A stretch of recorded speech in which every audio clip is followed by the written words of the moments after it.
No, we'll jog the guy out there and he'll play. But feel very good about that position, that room, with the way those two guys battled, got better this camp, and Nick Shimanek earning his scholarship. Most solid I've felt about that room since I've been here, so that's exciting for me. Has the team prepared knowing who the quarterback is? I would think so. When did you tell the team you had a starter? I didn't. They just kind of figured it out on their own? I don't know if they figured it out or not. So just rotate them and play. You've talked about how well both played.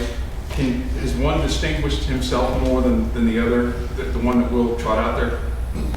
The best way I can put it is the one that's best for us right now.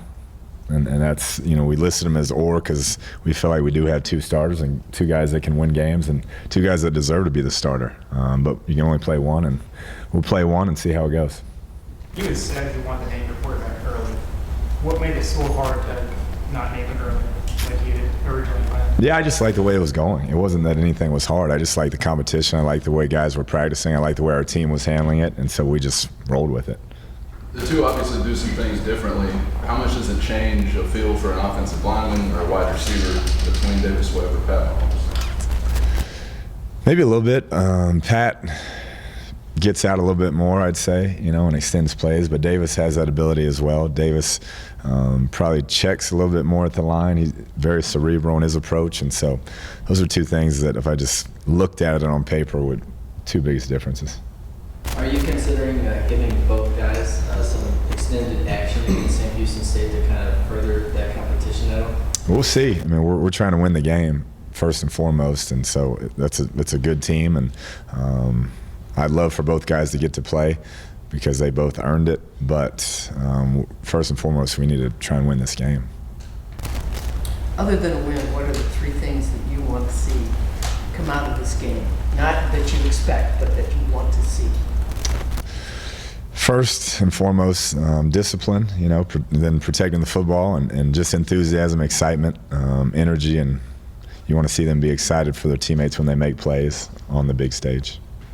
A name that we were really looking forward to hearing this year, Mike Mitchell. We didn't see him at all on the depth chart. Is there a reason for that, or? No, he'll play Saturday. It's just y'all put a lot on Mike, and rightfully so. He's a big-time recruit, very physical, very athletic. So we just kind of put the guys that have been here and rolled with it. Coach, what is it that you and the staff saw during camp and over the summer from Tony Brown that allowed him to work his way into the 2D? Just picked up the system quick. Very athletic, played corner and wide receiver in high school, could return punts, do it all, but is very football savvy. Understood what we were trying to accomplish, worked hard all summer, was in great shape when he got here. Only was here for the second session, but came in great shape and earned his role. Was very good in camp, and for a young guy, did not back down from a challenge. What other true freshmen do you feel like have the best opportunity to play? Those of other names listed here. Yeah, I'd say Devontae on defense, Kiki Cote, Dante Thompson, and that's really about it right now. But more may play. I just, off the top of my head, that's who jumps out. Do you have a status update on Reginald Davis for Saturday's game? I do not. You'll just have to tune in to see. So. Coach, if the starting quarterback struggles, will there be a quick hook, or is that his team? No, there won't be a quick hook. We feel like I said, both guys can play, and we're going to let guys play and get their way into the game. But if anything were to occur and we needed to get our team jump-started, get going, we feel like we have two guys that can get it done.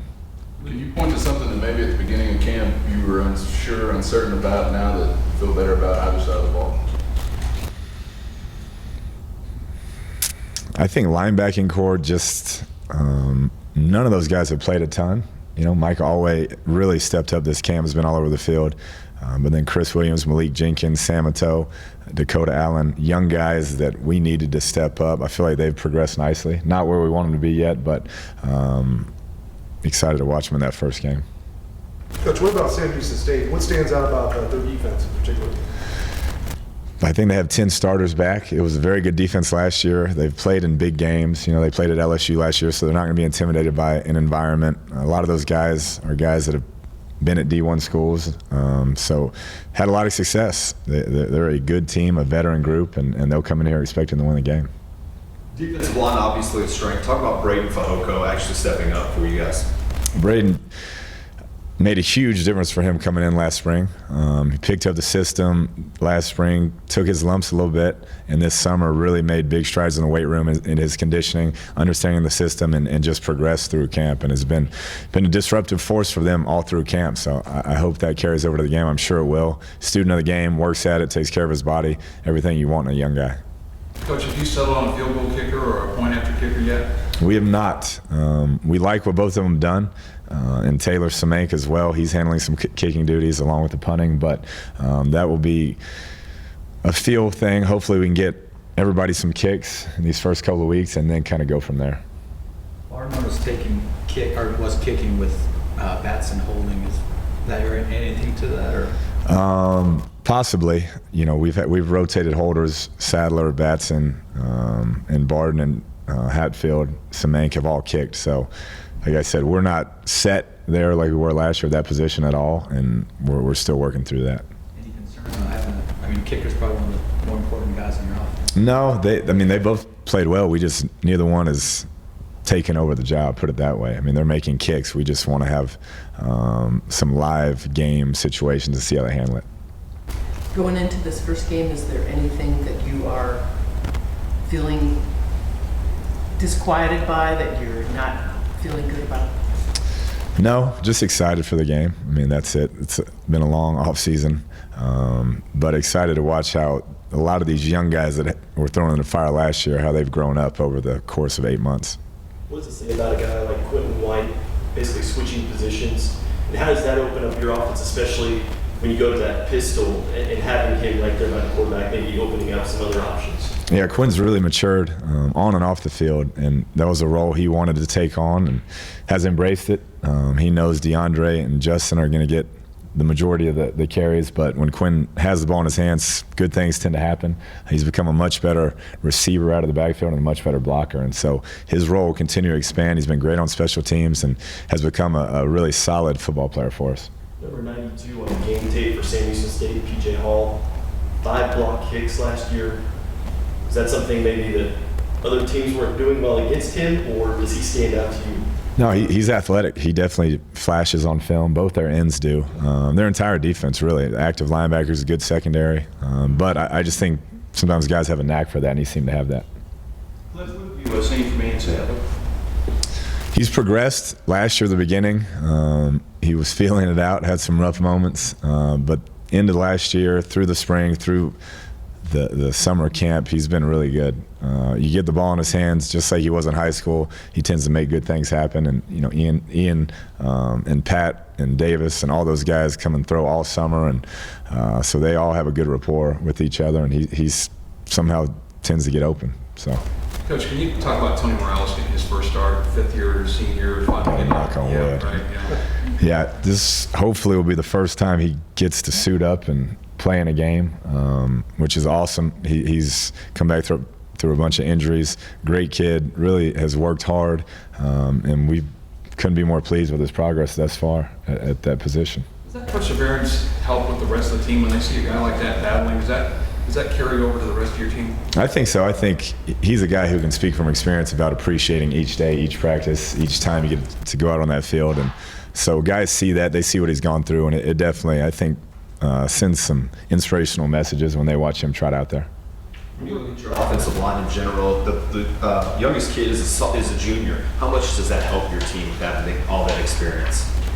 They've grown with us, so that's been good. The first year we got here, we were all trying to figure it out, and that group has really taken a new leadership role. 3 of them are seniors. One of them's played since he was a true freshman. So it's been great. They did a great job blocking for DeAndre and the running backs last year, and I expect that to improve this year. What are the discussions like just among your coaches in making that decision on the right side of your offensive line? There were 2 or 3 different ways y'all could have gone there.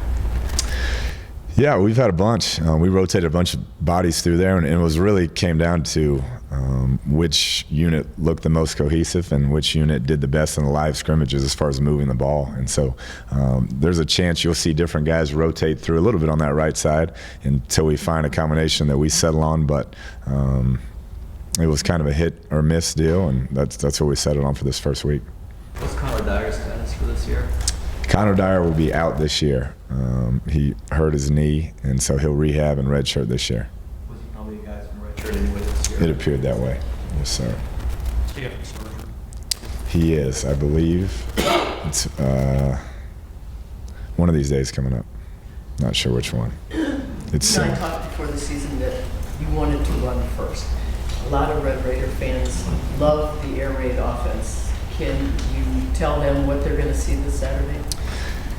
We'll be fast-paced and do what we do. You know, if we can run the ball with those backs we have, we're going to get them the ball. And it really comes down to just what's the best way that we can be most effective and help our team win the game, and that's what we'll do. What do you see as an offensive coach when you look at your new safety and Deshaun Johnson? I see a guy who's a ball hawk. You know, he always, in high school, they set him about 7 yards from the line, and he'd just go get the ball. And so he had to work on some discipline things of being where he ought to be in Coach Gibbs' scheme, but he attacks the football and always tends to be around it. So I'm excited to see what he does when the lights come on. He tends to be a guy that plays best when the pressure's on in game-like situations, so this should be fun to watch. You have a pretty young secondary. I mean, older than last year when they were really young. Right. But you're playing a quarterback that's not a slouch.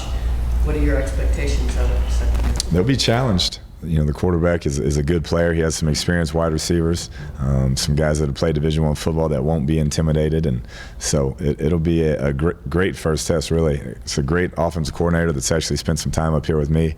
And so I know that he'll have some wrinkles and they'll be challenged. Who's that? Phil Luongo.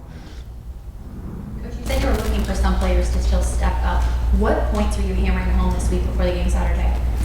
Just to take advantage of your opportunities. I felt last year we weren't prepared mentally for some of these games, and that's on me as a coach. But we have to, anytime you get to go out there and suit up in front of a home crowd or any crowd, take pride in it and be mentally prepared to go. How do you prepare mentally? Just handle your business. Do the little things right. Show up for practice on time, execute at a high level, and maximize the opportunities you get when you get on the practice field. A few of the players told me over the past couple of weeks that the team is a lot more disciplined. The chemistry is better. Is that something that just developed? Is that on them calling each other out during practice, making them accountable to each other?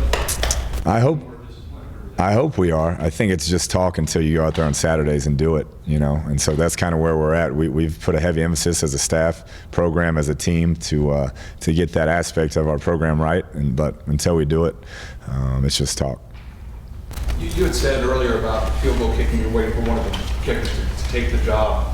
Can you say the same thing about your quarterback situation, or is that a different situation? No, I would say that's completely different. You have two really good players that both kind of deserve to start and have proven at times that they could be really good in the Big 12. And so these kickers have never kicked before, never shown anything under the lights, and so a completely different situation. When will your starting QB know he's going to be the starting QB? He does. Do you like these FCS matchups? Do you feel like you get good things out of them as a team? It's a tough question. I mean, they're a really good team. Y'all saw last year we played poorly and were very unprepared last year and almost got beat against an FCS team. I think it's good for the sport because I do think that there's becoming more parity in college football, even at that level. You watched that game last Saturday, North Dakota and Montana, and those are two very good football teams. And so I think it's good for the sport, and it's good for that level to continue to have those games. And so I guess I'm for it. What have you noticed with Sam Houston State that might make them stick out on the FCS level? You could argue that they've maybe been the second most successful team the past 4 years behind North Dakota. Yeah, they're very disciplined. They do things right. They don't make many errors when you look at it. You have to earn every yard offensively, and then they challenge you defensively with different schemes. They do zone read, option, all sorts of things with their quarterbacks. So very well coached and a disciplined football team. Was it a conscious decision to not be as publicly, I mean, like last year you did the videos and a lot of things out in the field. Was that a conscious thing for you to sort of rein that in and say, we're really not going to be that team anymore? I think as a program, we decided, let's get back to work. Let's worry about us and just grind, really. That was kind of the word we used. Let's just grind and get where we want to get. How important is height for a quarterback in terms of, someone being 6 foot versus, 6'3" or 6'4" guy? How important is Height? I don't buy into that much. I think you look at Russell Wilson, who's been in the last 2 Super Bowls, and I coach Case Keenum, who owns every Division I record ever, and then Johnny won a Heisman as a freshman, and they're both 6 foot or under. So I think it's highly overrated, I'd say. So it's never tough for them to see over a 6'6" offensive lineman? No, if you're that size, you better learn to slide and find your windows, and it's kind of survival mode, and some guys can do that at that height, and so most quarterbacks are 6'2", 6'3", 6'4", and those linemen are 6'6", 6'7" anyway, so they're not seeing over those guys anyway. So I've always thought the height thing is very overrated. Is there like too short? I don't think so. I mean, there's been really good players. Kyler Murray comes to mind down there at A&M, won 3 state championships, never lost a game. Probably the best high school film I've ever seen. So. Over the last month, have you looked across at a defense that looks, behaves, energy any different than what you saw a year ago? Definitely. A defensive staff, a defense, just much more disciplined, holding each other accountable, different energy, and they're matured a lot. A lot of those guys have grown up. There's a lot of seniors starting now in that defense in front. But until you go out there and do it, it's just talk. But I've been very impressed by the way that side of the ball has handled themselves and continue to get better and continue to work. What do you think has held back Micah Alway in prior years since you've been here from taking on a full-time role, and maybe what's changed now to give him that opportunity? I think he's matured a lot, and I think Coach Spavital came in and really broke things down for him and made him understand the defense from day one, and you can see now he's not out there thinking, he's reacting, and I think you'll see him all over the field Saturday showing up, making plays. He's been as good as any linebacker I've been around in camp as far as making plays so far. So it's going to be fun to watch him Saturday. If Saturday night, Nigel Bethel said some things, I guess, on social media that had fans fearing that he was leaving the team or something to that effect. What's his status, or what was that situation? He'll be here today, so I don't know. He's a big Twitter guy, so I don't know what all he posts all the time, but he'll be here today. That's where we're at with that, I guess. What is do you have a social media policy, or are you concerned with what players put on social media? We are. We follow it. We have somebody who checks all their Instagram accounts, Twitters, all those things, and I mean, we don't take it away from them, but we definitely ask them to be mature and handle themselves in the proper way. Anything else? I was going to say, he apparently called himself a free agent and said that somewhere he said they are playing San Houston State.